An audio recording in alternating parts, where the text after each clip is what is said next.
Hi my fragrance friends, welcome back to the channel. Thank you so much for being here. I always appreciate you. Today, because it is a rainy, gloomy, cold day, I thought this would be a good day to cover moody fragrances. Moody fragrances meaning scents that I tend to gravitate towards when the weather is as such dreary, cold, and basically emo perfumes. In what my definition of emo perfumes is, moody perfumes is for cold, rainy days. So we have about 5 perfumes to cover, so we're just gonna hop right in. And the first one of my favorites of moody day fragrances is by Trussardi. This one I have not heard of, and in English, I think I could only find 2 reviews in English. I'm sorry, 2 reviews in Russian. Obviously, I couldn't understand it, duh. So this flies very much underneath the radar. There are 2 other Trussardis in this similar bottle that are highly gourmand, that are the popular ones. But for me, this kind of does it for me. And what is this? It's called Behind the Curtain, and it's a heavy blue teal bottle. It's a very solid feeling, and I'm assuming this is a duck. So I just appreciate the little details in it, and there's a little X sewed in on the back of the neck. I don't know, I just really appreciate the weight and the look of the bottle. But more importantly, the fragrance that is inside, that to me just really resonates with this. Like if you were a moody writer working on a piece, like a novel or an essay or a poem, this is what it kind of reminds me of, like wearing flannel while working on a novel in the rain. Not in the rain, but like on a rainy day. And what's in here? Oh my goodness. Okay, so this is oh my God, this is a unexpected, leathery, I'm smelling the air, labdanum, so it's resiny. There is no particular sweet notes listed in here, but I get this vein of sweetness throughout that stays from the beginning to the end. It could be coming from the labdanum. There is clove in here. I definitely get the clove. I get the sandalwood because this dries on extremely creamy on my skin.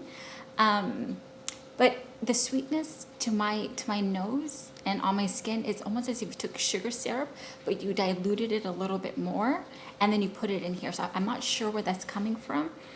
This is really clean smelling leather. It's a very clean smelling leather. You have to like leathery kind of perfumes for this. In my opinion, men can wear this as well because, like I said, to my skin at least, it has this vein of sweetness, but you don't think, oh, sweet. Like nobody would think gourmand at all, not at all. You prominently get that leather, you prominently get that labdanum. I get that sandalwood, oh my goodness, I get that clove. I get a little bit of cypriol and a little bit of the juniper as well. So it adds like these prickly green elements in the background. I don't know, this is a really moody fragrance to me, and I love wearing this fragrance on really rainy days. And I wore this the other day and I was still smelling it on my skin in the afternoon. This baby is strong. And again, it's not a beast, but it is a longer lasting perfume. Like when you be smelling your skin at like 3 o'clock in the afternoon, you will still be smelling this.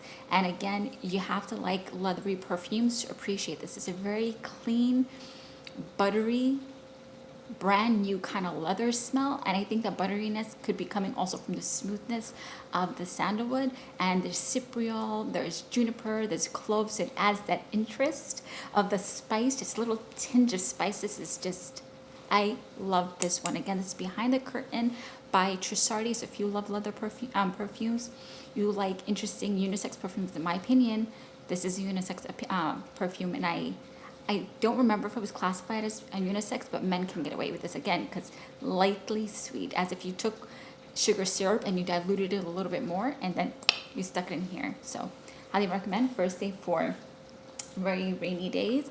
The next one I really enjoy wearing on rainy days that helps kind of pick up my mood without exciting me, because mind you, this is a moody day for me. I'm a naturally happy, excited person, but I'm also human, and I go through things and I'm not always bouncing off the walls, if you know what I mean. I'm not always bouncing off the walls. Some days I have very somber days, and today and the last couple of weeks have been more of a chill kind of mood for me. And so I've noticed in the last few days, in the morning, like I've been having my friends online pick my perfumes, but later on in the evenings, like I've noticed I've been gravitating more towards my Moody scents.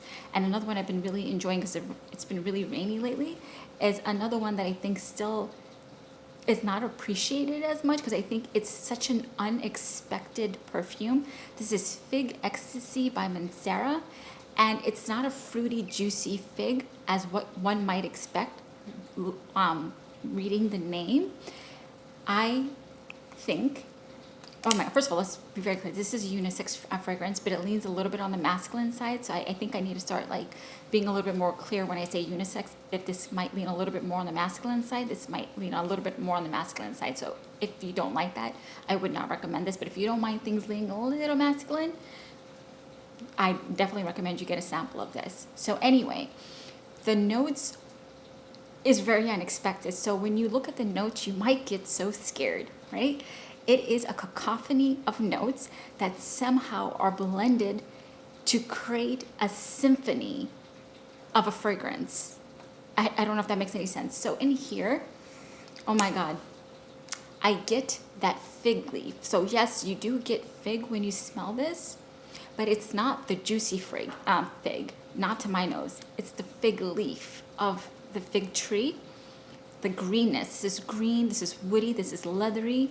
There's leather notes listed in here. There's incense note listed in here. I believe there's some peppery note in here. I don't know if it's just my nose right now.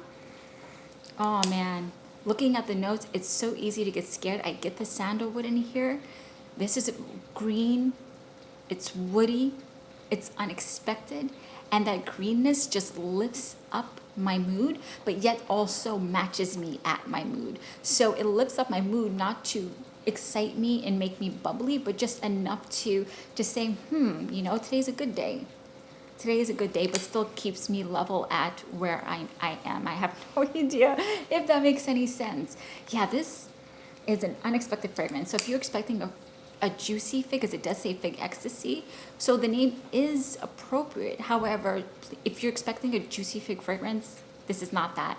This is unisex, leaning slightly more masculine. You get that leather, but it's like a peppery leather. I believe there's ginger notes in here, and I think there might be actually like pepper notes in here.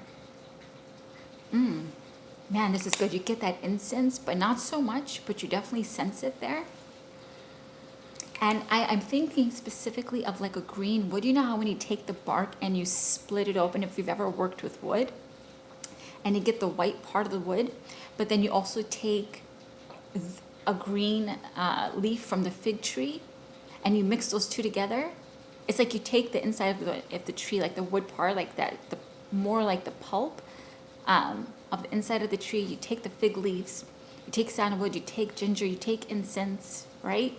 Take all those elements, and with all those different ingredients, like I said, a cacophony of notes that somehow create a symphony of a fragrance. And this is definitely not going to be for everybody. You need to love green fragrances, woody fragrances, unexpected fragrances. You have to not mind incense in your notes. You have to not you have to like leather. A lot of these perfumes that I'm gonna notify, but most of these have leather in it. So Fig Ecstasy, highly recommend. And Mancera, you already know, it's long lasting as well. And this is a Mancera that projects. This projects, and I got a compliment while wearing this. So this is very sexy. This is a moody sexy. This is a very moody, emo kind of sexy fig. This is not your juicy fig. This is your emo fig, okay? Again, this is Fig Ecstasy by Mancera, a powerful little gem here. Okay, moving on. This next one, I'm going to try not to drop anything. I'm by a wood floor. So this does not get any love or much love, and fell under the radar. I guess when it was released last year, it just fell under the radar. And let me be very clear, just because something doesn't get attention does not make it not good quality. okay? Because a lot of hyped up fragrances and a lot of hyped up things that really don't deserve the love as these things that somehow slide under the radar. And what am I talking about? I'm talking about Victoria's Secret Bombshell Oud. And to clarify, when I say oud, it's oud, oud. So I say it with a different pronunciation, but every time I say oud, it's oud. So I'm going to try and flip between both pronunciations. But anyway, back to the fragrance. This one, when it got released, I think about a year ago, it slipped under the radar. I don't know how. I don't know why. This is a sexy, leathery, oudy, slightly ever floral fragrance, and there's a creaminess to it, and I'm not quite sure where the creaminess is coming from. I guess the butteriness of the leather, but anyway. Oh man, oh man, oh my god. This is a creamy, leathery, woody oud. It's not animalic. It is not. Maybe there is animalic. Well, I retract that statement because there is an animalic sexiness to it because of that leathery skin feel. So to me, this kind of leather does come off animalic, but like in a smooth, slightly sweet way. Yeah, I mean, it's just like a buttery, smooth kind of sweetness. I think there might be peony in here. This is buttery smooth. This is Audi. I believe there's florals all the way in the background, but when you smell it, this is, for me, a very moody fragrance for a day just like this. And I noticed people were selling it on Mercari for over $200. Stop. If you want to get your hands on this, listen to me very closely here. Do not spend $200 on this fragrance. I have a love-hate relationship with Mercari, and I get we all need to make money, but that is ridiculous. You can easily go on Amazon and get this for about $55. You can get this is the 1.6. I think you can get the 3.4 for about $74, and you can get the rollerball of this for about 20 something dollars, $22 on Amazon. You just need to be patient and look, because when you put it in Google, like all these expensive resellers come up first. Go on Amazon. I bought it off Amazon. It's quality, okay? It's only released about a year ago, okay? So go into Amazon and search Bombshell Oud, and you will get, and you can also try the travel size. It's in a rollerball if you want to try it out. But if you have a feeling that you're going to like this based on the way I'm explaining it, or we tend to have similar taste, or you're a bombshell collector. For me, I'm a bombshell collector. But anyway, Victoria's Secret Bombshell Oud, it is a creamy, oudy, leathery sexiness for dark, moody days. This is an emo. This is the emo of all the Victoria's Secrets. This is unisex. The only downside of this, it does not last long. But again, I don't mind these kind of things because I wear fragrances sometimes. I want to be smelled. Trust me, I want to be smelled. However, I also just have days where I just want to wear things for myself and myself only. You will be smelled with this, but it doesn't last long. So you would need to reapply with this. And I think that's why pretty much all Victoria's Secret fragrances, almost all, come with travel sizes, right? Again, it's not, it's not exactly, Francis Crookjaw, Creations or Mancera. You're going to have to reapply with this. But while it lasts, oh man, no, just no, okay? The next one up, if you're craving something a little bit more sweet but still kind of leans dark, this one I knew of the brand, but was not aware of Ylang Espresso. There's another perfumer here, perfume reviewer. Her name is Claire Smith. So she had mentioned this in one of my comments a while back, and then again she had mentioned it in one of her more recent videos. Highly recommend this.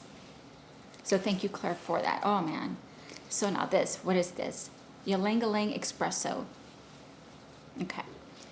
This is a moody emo Ylang. This is a tiramisu fragrance, but when I smell this fragrance,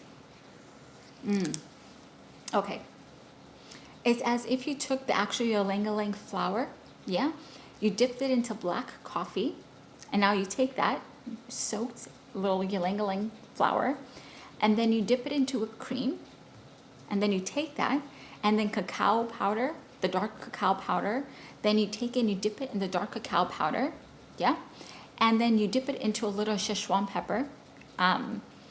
Yeah, I'm pretty sure there's a pepper element to it, at least on my, yeah, I'm telling you, there has to be a pepper element. You can see there's leather and pepper in a lot of these. But anyway, as I was saying, yeah. So you then dip it into the, where was I at? Yes, the Szechuan pepper. And then you take the flour, you put it on a plate. And then you take a sprig of patchouli, and then you stick it in the back. That is what I sense with this. And then you put that flour on a piece of tiramisu. Yeah, I know that's a lot of work. I don't know. It's just the chef in me. Anyway, yeah, man, this opens up with this beautiful ylang-ylang floral, and then you get that coffee right away. To me, it's like black coffee, but you get the sweetness. And again, this is not overly sweet.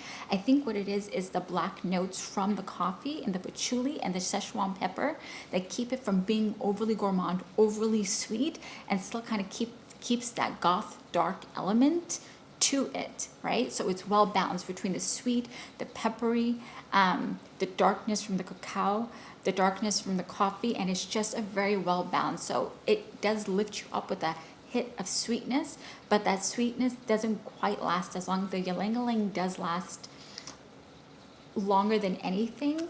And this is about a higher moderate projection, higher moderate longevity, so it's pretty decent. But this is pretty powerful when you first spray it.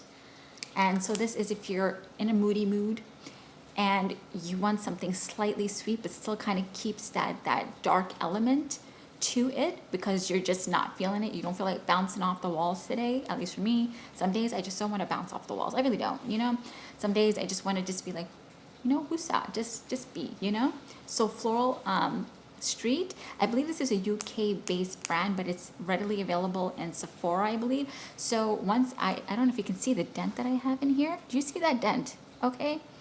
I will be re-upping on the bigger bottle of this, and I think it runs about $98 or about $100.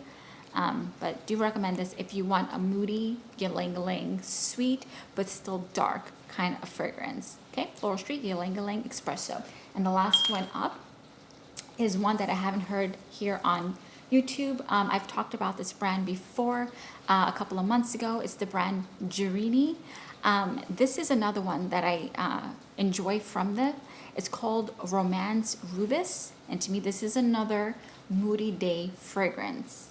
And I don't know if this is labeled as a unisex or not, but to me, this is a floral, woody, musky fragrance that men can easily get away with it because it's more like the florals are there, but it's still very woody. So this is easily a unisex fragrance. And what is in here? Oh, and very clear, this is Extrait de Parfum. This is not an EDT or EDP, it's an Extrait de Parfum. So this is the bottle right here. So it does sit closer to the skin, but it does last about 6 to 7 hours. And the oil concentration, when you spray it on your hand, I'm just going to show you the oil concentrate, how shiny it is. Look at that. Isn't that insane? And when I had sprayed it on my hand prior, my hand stayed shiny for quite a long time. Look at that. Look at that shininess. So you know this is a high oil concentration in here. But anyway, what is in here? Oh man. Oh man. There is raspberries, but it's not a tart raspberry. It's almost like a desiccated raspberry. There's Rose Absolute in here, but I don't get that as much. I feel like it's all the way in the background. There is jasmine in here. I definitely get jasmine. And I get cedarwood. Cedarwood and jasmine are like this, right? I think there might be some peony that kind of seems to cut it a bit. Yeah, I definitely do get Rose Absolute. If I really focus, it's kind of like in the background, but I get that that woodiness right up front. So they get the base note right up front. I get that cedarwood. I get that jasmine. I get the sweetness from the raspberry, but it's like a toned down sweetness. I definitely get the Rose Absolute on the back. This is a beautifully well composed fragrance, and I think the name is very misleading because romance makes you think of something like florally, feminine, and rounded with softer elements, but I don't think of that at all. I don't think of romance as at all when I think of this. I think this is definitely a 50-50 unisex fragrance. Those woody notes come right away. I get that musk. I believe there might be sandalwood in here. Or the creaminess could be either coming from sandalwood or musk. No, it has to be musk. There has to be musk in here. And again, this is closer to the skin. It's Extrait de Parfum. Oh man, look, my hand is still shiny. I kid you not when I tell you quality. I'm telling you, when things fly under the radar, it does not mean that it's not high quality. But anyway, I definitely get the jasmine right up front. I get that raspberry, but it's a toned down raspberry. It's like almost like a desiccated raspberry. I get the prickliness of the woodiness. I think there might be peony in here. And as it's drying down a little bit more, I do get a little bit of rose absolute, a little bit. But if you're craving something rose, this isn't it. But it's somewhere there. Add in something when you smell it. Those are the notes that I get prominently, and because it's floral and wood and musky, and to me the woods outweigh the florals, so it should be a woody floral musky. It makes it one unisex. Two makes it moody for me, right? This is not a romantic scent to me. Yeah, I love the smell, and I think there has to be, in addition to berries, the raspberries, maybe there's some kind of juniper here. I don't know. There's a little bit of prickliness in here. I don't know if there's pepper in here, or maybe it might be coming from something else I smell, but it's slightly prickly, you know? And it's just a great moody day fragrance where you want to wear something more for yourself. It kind of makes me think of being not necessarily in a forest, but like I'm surrounded by wood and florals. Yeah, and I'm just taking a walk, chilling, you know? This, I definitely do recommend this. If you like unisex scents, you like your floral, woody, musky scents, and you don't mind things sitting closer to the skin, it is longer lasting. It's average, actually, for Extrait de Parfum, it's about 5 to 6 hours, depending on how heavy you spray, but it does. You can smell it in those hours, if that makes sense. And it definitely sits closer to the skin. So you're not going to walk into a room and people are going to smell you. No, people are going to, if they're near you, they're going to smell you, at least within like 4 or 5 feet. But I highly recommend this Gerini Romance Rubus. And the name is a little misleading. To me, this is a rainy day, moody scent. Okay. Those are the fragrances that I have today. If you have any moody day fragrances, please do let me know, or rainy day fragrances. And as always, I always appreciate you being here with me, my friend. And I'm going to try my best and timestamp down the perfumes below. Yeah, I really appreciate it. I'm going to head back to work and get back to my meetings. And just a gentle reminder, the sweetest fragrance we will ever wear is not these fragrances, but our behavior. And another gentle reminder to please find somebody to thank today, even just for just something small. And more importantly, take a moment to thank God, because if you're here watching this video, that means we made it into yet another day. And even with our trials and tribulations, God is great. Thank you, my friend. Bye.